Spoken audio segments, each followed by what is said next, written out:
Hello everyone, my name is Adam Woodruff and welcome to Story Drama.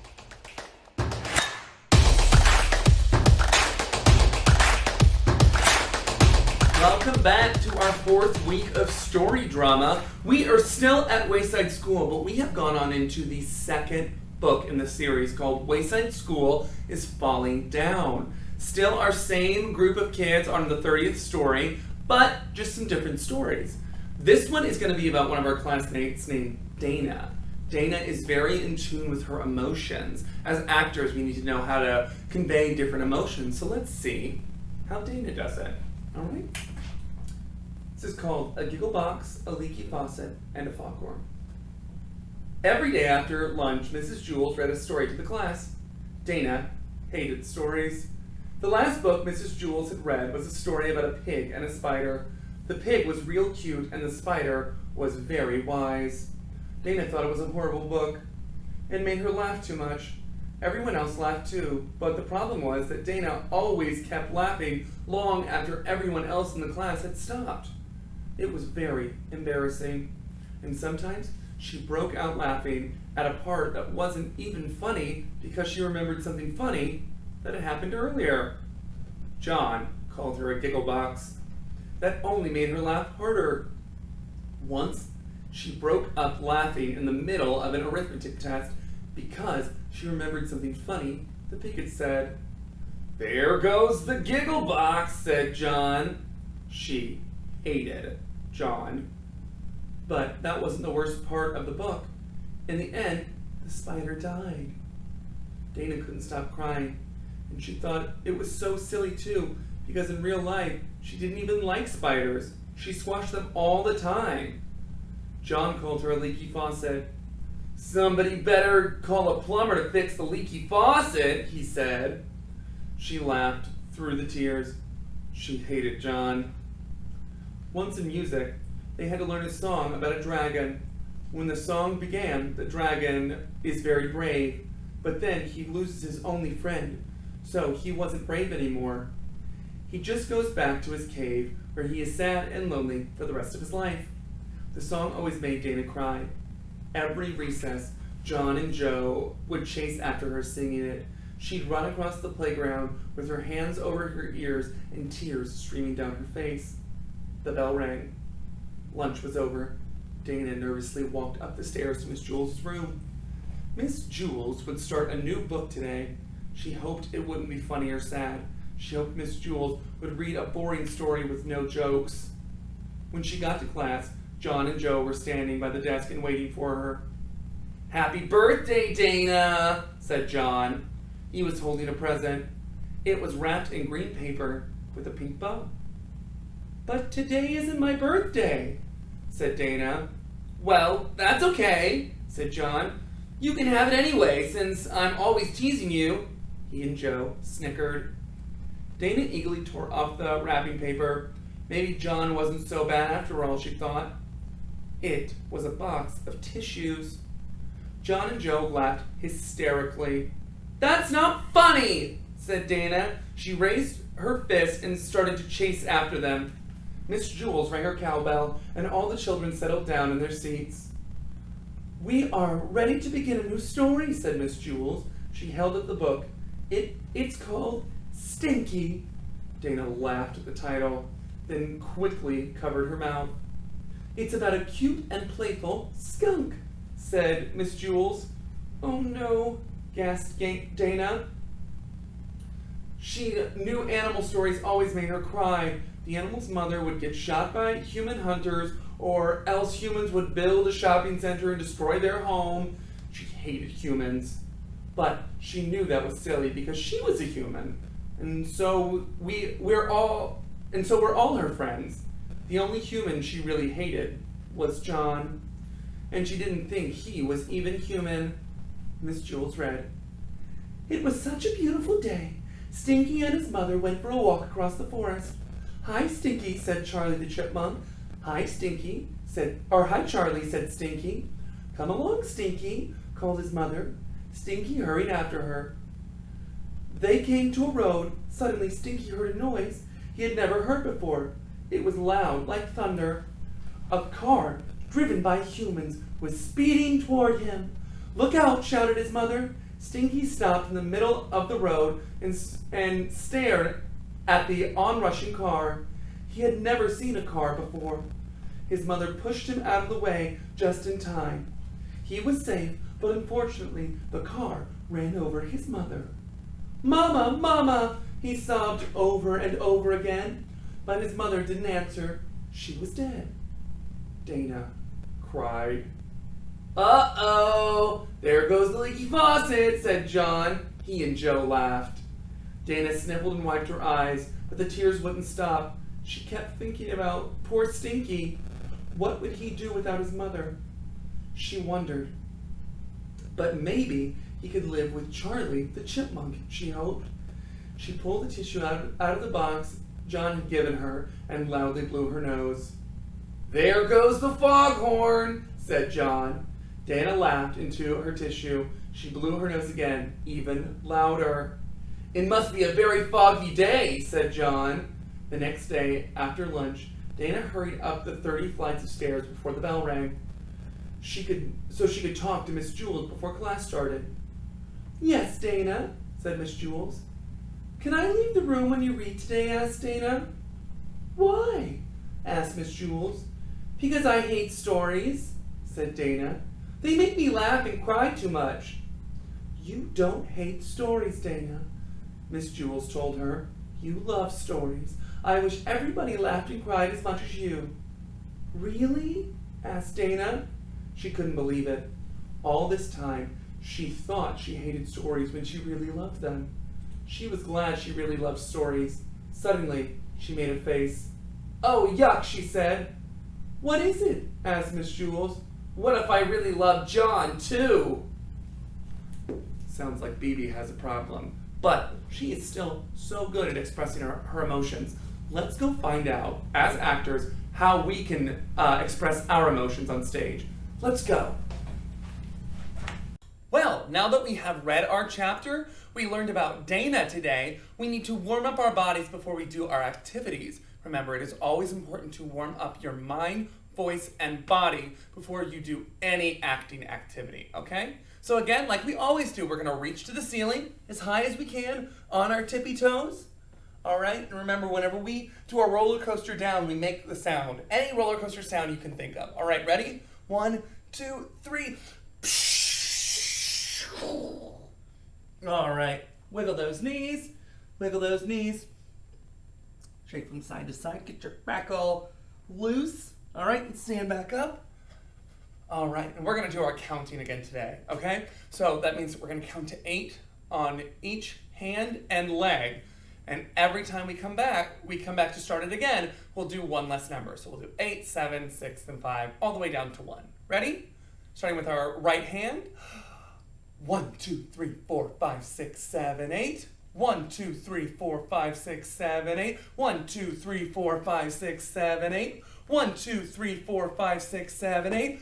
1, 2, 3, 4, 5, 6, 7. 1, 2, 3, 4, 5, 6, 7. 1, 2, 3, 4, 5, 6, 7. 1, 2, 3, 4, 5, 6, 7. 1, 2, 3, 4, 5, 6. 1, 2, 3, 4, 5, 6. 1, 2, 3, 4, 5, 6. 1, 2, 3, 4, 5, 6.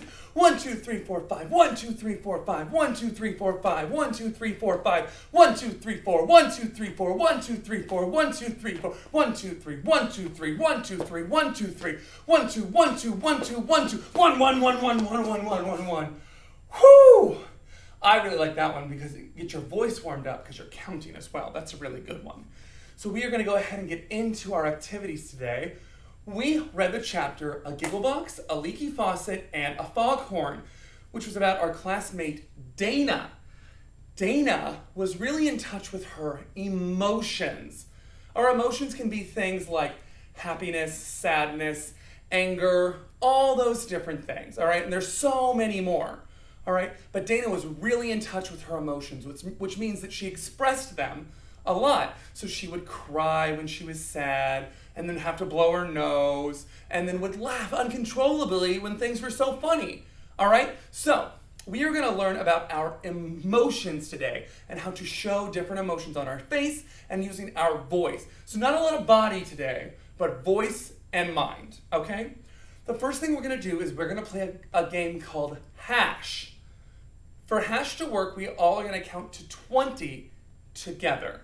All right? Hash stands for happy, angry, sad, happy. Okay?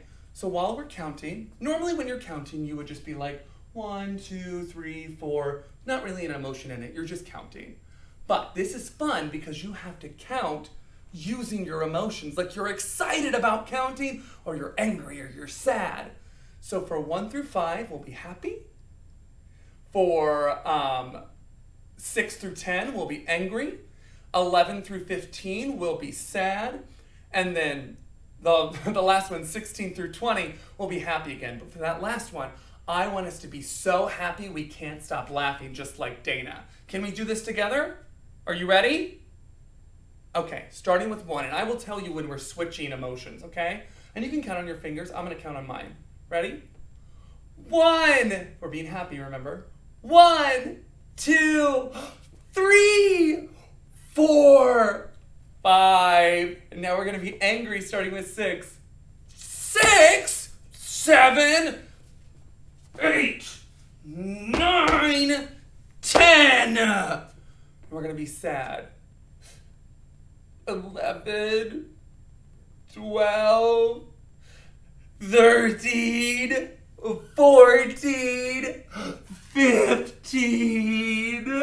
And now we're going to be so happy we can't control our laughter. 16, 17, 18, 19, and 20. Woo! I love this game. It is so easy to do with other emotions too, like excitement, or if you're scared. They're really fun ones. If you want to do that one again, go ahead and rewind it right now, but we're going to keep moving on, okay? We are going to play a game now called Look, There's a Puppy. All right? This is going to show you how when you say whenever you have different emotions when you're speaking, it can change what you're saying. Like, and we're going to use the phrase, look, there's a puppy. Okay? So I could say, look, there's a puppy. What is that telling you? That I saw a puppy. That's it. All right? But learning what we did in Hash, you can use your body, you can use your voice, and you can use your imagination to show different things. Like, if I'm happy, I could be jumping up and down. If I'm angry, I could be stomping. But that's going to make what we're saying different. Now, look at this. You're going to do it with me in a second, but just watch me now. Look, there's a puppy! Now, what did that tell you? I was probably happy, right?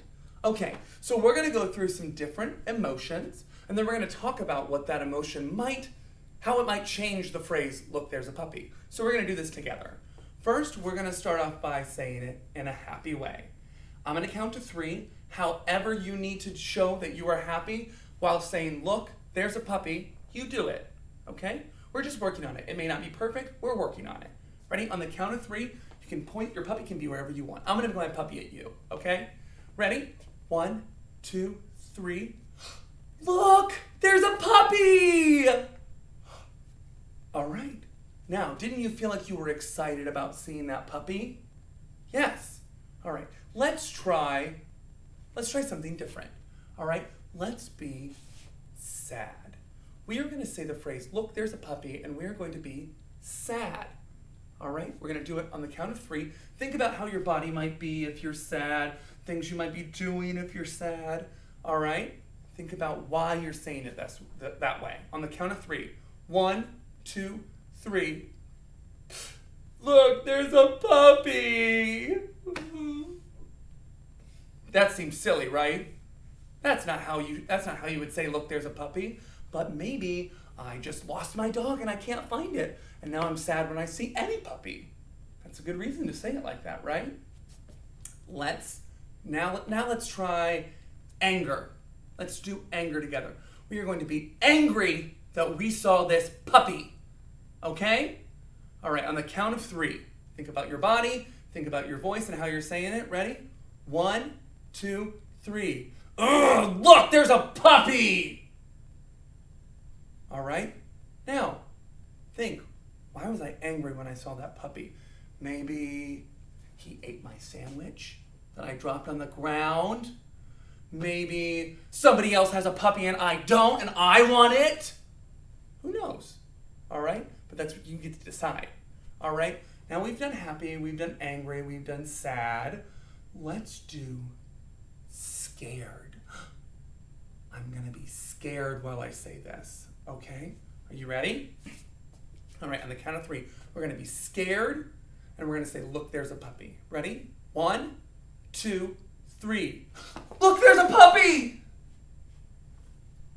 Why was I scared? That's so silly, right? Who's scared of puppies? Maybe I've never seen a puppy before, and I don't know what it is. But I mean, that's weird that I knew that it was called a puppy. But notice how different emotions can say different things, all right? So what we're going to do now, we're going to do one more thing, all right? You're going to pick your favorite emotion, and you're going to say, I love blank. All right, we're going to take about 5 seconds, and you're going to think about what you want to say. But you cannot say it in a happy way. You have to say, I love something, either scared, scared, sad, or angry. All right, this is a challenge. All right, so we're going to take 5 seconds to think of what we're going to say that we love. Ready? Think of that right now.